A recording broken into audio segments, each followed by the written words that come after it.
bring in Leroy Hoard, who's with us every week. And there he is. Leroy, how are you? I'm good. I was listening to you guys, and if you go, especially in basketball, if you bring the right guy in Spider Mitchell, he can get all the other stuff and everybody else to work together, right? Just with his leadership. It just seems like that's what he's done, and those guys feel that they have to respond. And a lot of guys are playing really well. Leroy, I want to start at running back, the position you played, of course. Yep. It was kind of, I felt sad watching Nick Chubb this week because he's not the same player right now. And I don't say that like it's his fault. He's coming off a devastating injury. I think a lot of us, I'll just speak for myself, but I think my expectations for him were unfairly high coming off that injury because I'm used to him being better than the rest of us, a superhuman being. But in the end, ligaments don't care how strong you are, how tough you are, how hard you work. And he's just not the same guy. Is that fair to say? And do you have hope that after whatever, maybe the whole rest of the season, that he can get back to that again? Is that still possible? Here's the problem. You confusing two things, Bull. Okay, go ahead. You confusing being able to play with being healthy. What do you mean? Okay, like you say he can be well enough to play, right, but not healthy enough to be 100%. Okay. And so from that standpoint, yes, he's healthy enough to play football. Right. But he's not back to where he can be Nick Chubb. And you think that's still there, though? You think he can get there? These things take, dude. besides Adrian Peterson, who came back, it takes a year. And if you pay attention, to Adrian Peterson when he came back and ran for 2,000 yards, he did it with a limp. Yep. Okay, so crazy. Being able to play doesn't mean you're healthy. We need to stop this as watching players play on the field and not understand what they went through. It takes longer than a year to get to 100%. Right. You're right. So to expect that is being unfair to not only him, but to the process of healing. When you come back from a knee, I had the same thing. I didn't even have surgery. And I played through a season with a brace on my knee, limped most of the season, and everybody say, oh, he lost a step, he's over, it's over. I'm like, really? So that's why I make this point. Why I make this point. And I say this all the time. I do not get mad at players if they're not 100% if they don't play. We've set that precedent. Yeah. The fans, the organizations, the coaches. We have set that precedent so that players, if they're not 100%, don't play. Because now look how we're talking about Nick Chubb. You see what I'm saying? Yeah. Well, I don't think we're dead. Just because he can do those drills don't mean he can play damn football. That's true. You're right. It's going to take a minute. Yep. But he's giving you what he has right now. And that's the most important thing. He'll be okay. He'll continue to get stronger. That's the thing. You ain't been playing football on that leg consistently in a while. Yeah. He's going to get stronger. Now, the problem is, Father Time is undefeated. That's true. So, what role does that play in his comeback? But I can tell by the way he's running, he feels fine, but he doesn't look like he's quite there yet. And I'm not holding that against him because I know what that feels like. Right. Are there mental hurdles, Leroy, for a running back coming back from any injury? For a running back, sometimes it's a little bit easier because you get hit on every play. Yeah. So you go into the process knowing you're going to get blown up a couple of times. You know you're going to get hit, and you just deal with it. But I think right now it's just a matter of strength. Okay. Like, it takes longer than a year to come back from a knee Or you know what? I'll give you another example. Aaron Rodgers saying he could have played at the end of last year, and he's still limping. Right. Yeah. Right? Come on Yeah. now. Leroy, look, I told him, I was sitting here, I was like, listen, I love Nick Chubb to death.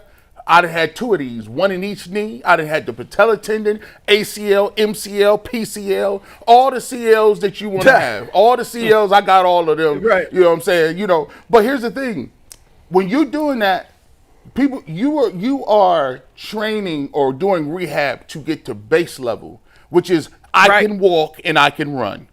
While you was trying to rehabilitate yourself to learn to walk like you were a child again, other dudes just doing plyometrics, running hills, getting stronger, getting faster, looking at film. Right. And when you come back, they already got you. They already, and then you're out of shape. You ain't in game shape. And then, by the way, if you watch the All 22, it ain't like the line is moving people out the way to begin with. So it's a lot that goes into it. I think he'll get better. You'll see him better next year because now he'll have time to train and rehab.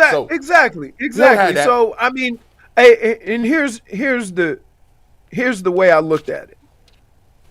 Man, I was so glad to see Nick Chubb playing football again. Yep. Right.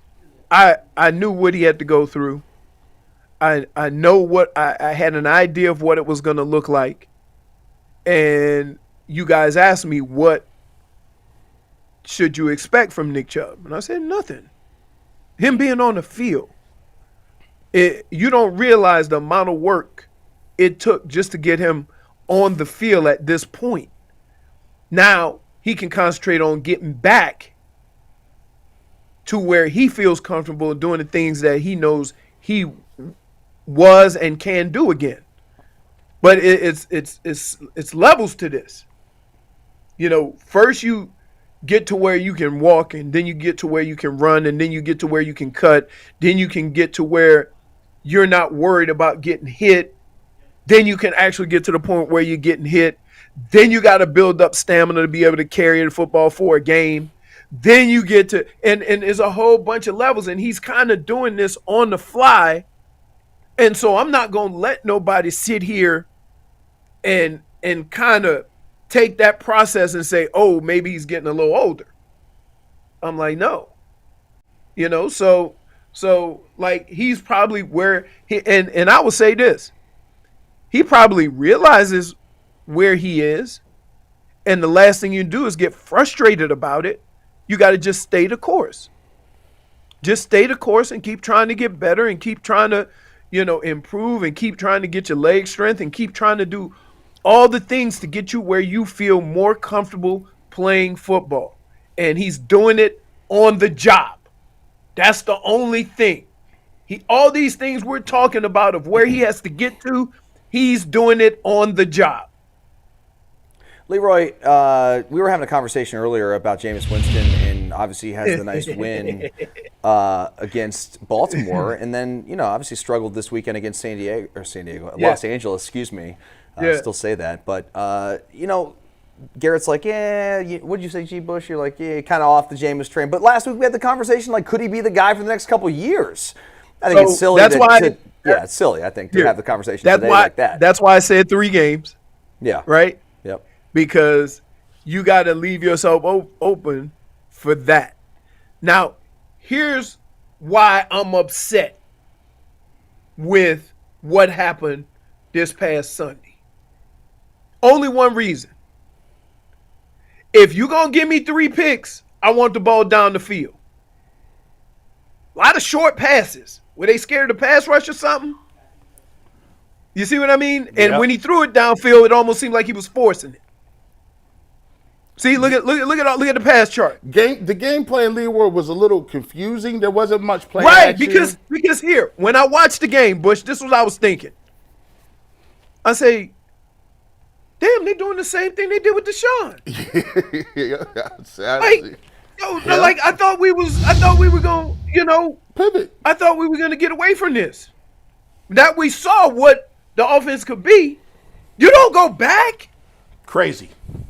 You're right. So I don't know how much of it is they had this game plan of throwing the ball short and medium passes, and that ain't Jameis though, right? You asking him to throw these little passes like this. He want to launch that thing, and you better be careful because he gonna launch it.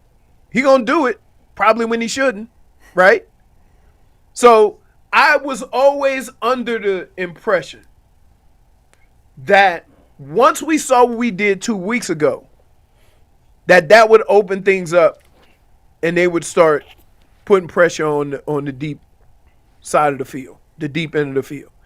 And to watch that game and see that everything came to the 10 and 15-yard spots, I'm like, I was a little taken aback by that. And I didn't know why. Like, I don't know what the game plan is. I don't know where they worried about the pass rush. I don't know this, but I know that you have a guy who likes to push the ball down the field. And if you don't include a lot of that in your offense, he going to push it down the field anyway. And that's how he got them 3 picks. Yeah, so I don't know what to make of that. I don't know what to make of that, but I was just a little frustrated that he was throwing those medium passes instead of kind of putting pressure on the, because if you always have somebody pressuring deep, then that's going to create more of a window for those 15 to 20-yard in cuts. But if you have everybody running 5-10 yards, then the defense and everybody comes down. So I don't know what the game plan was. I don't know why, how it ended up being that way. But this chart right here, this chart right here, that's a Deshaun Watson chart. We don't want that. Right. And I wish you had the chart of the week before. You see what I'm saying? That, Mike? So you could compare the two. If you could compare the two and kind of see what it looked like to understand what I'm talking about, that maybe it was what they thought about the defense. Maybe they thought the pass rush was going to get there too quick. I don't know. But at some point you got to try, right? At some point you got to say, hey, let's push the ball down the field a little bit. I don't know what the reason was, but the first thing I thought when I was watching the game is like, whoa, what are we doing? Like, whoa. But Leroy, again, without knowing what. I have Go last ahead. week's passing chart real quick if you want to Okay. talk about the differences. Yep. He's going to pull it up right here. We'll take it full. But this is his passing chart against Baltimore, and we'd already seen his one against L.A. Yeah. Right. So a lot of the very similar stuff, but look at down the field. He's making good reads in that he sees safety over the top on the left. He's coming back to the right. Okay? So, like, he's making good reads. When you look at the other one, pull up the other one again, it just seems like, look at all the white dots. All the white dots are right by the green dots. You see what I mean? It's not there's not a big disbursement of the white dots. When you go back to the other one, you see the play calling and the actions that they were running got the white dots more spread out. Mm-hmm. And so that's kind of what you want. But this looks kind of similar to the last one, but it just seems like there's more. So I don't know, man. I don't know. I just think. I don't know, man. Like Throwing your hands up. I don't know. I think we all do that, man. I don't know why, but I would say this, that's why I said, you say how many more games you need to see of Jameis? I say 3. That'd be about a quarter of the season, 4 or 5 games, quarter of the season, and you'll be able to make a decision on, hey, can we ride this out? Does the good outweigh the bad? Can we coach him on this other stuff? Maybe design some different plays. Maybe get a feel for the plays that he likes and he runs better. It'll take that long, or do we just go week to week? Right? Because if you go week to week, you're not being fair to the team either. Go ahead, Mike. You got something? Leroy, I just had a question real quick. When you look at those 2 passing charts, this is probably just a coincidence, but I'm curious if you had any insight on it. Against Baltimore, all 3 of his touchdowns to the left side of the field against the Chargers. San Diego. Mm-hmm. All 3 interceptions to the right side. So all 6 touchdowns, interceptions to the right side of the field. Is that a tendency thing we should be paying a little more attention to it, Jameis, that's where his home run / more dangerous attempts are coming to, or is that just a random coincidence? It could be the way they were lined up. So sometimes, and this is the last week against Baltimore, it could be the way they lined up formationally, right? And if you can see, I always see the deep dot on the left. Yeah. Right. I always look at that and probably determine that's why all the passes were to the right, because they were, kind of hanging out. So maybe he looked away, looked the safety over. They were playing single deep, and I wouldn't be shocked if you look at the next one and it's almost like a 2 deep look. No, everything's going. So everything's going. The safety's somebody's over the top there. So a lot of the balls are going to the left. So they just flipped the formation. I think that when you see all these balls going to the left and you see this over to the right, I think maybe he didn't look the guy off as much as he did, or maybe he got rushed, or maybe he saw the way they were lined up pre-snap. So a lot of his passes have gone away from the deepest dot, which is good. So he's kind of looking at the field well. I'm just trying to figure out why I got about 50 dots within 20 yards of the line of scrimmage. Like, can we get a dot at 30? Can we get a green dot at 30? And so what happens is if you can't spread out a defense, either running the football or throwing the football, then immediately they're not creating a whole lot of space for Nick Chubb either. So I think moving forward, they're going to probably try to put more pressure down the field because they're looking at the same things.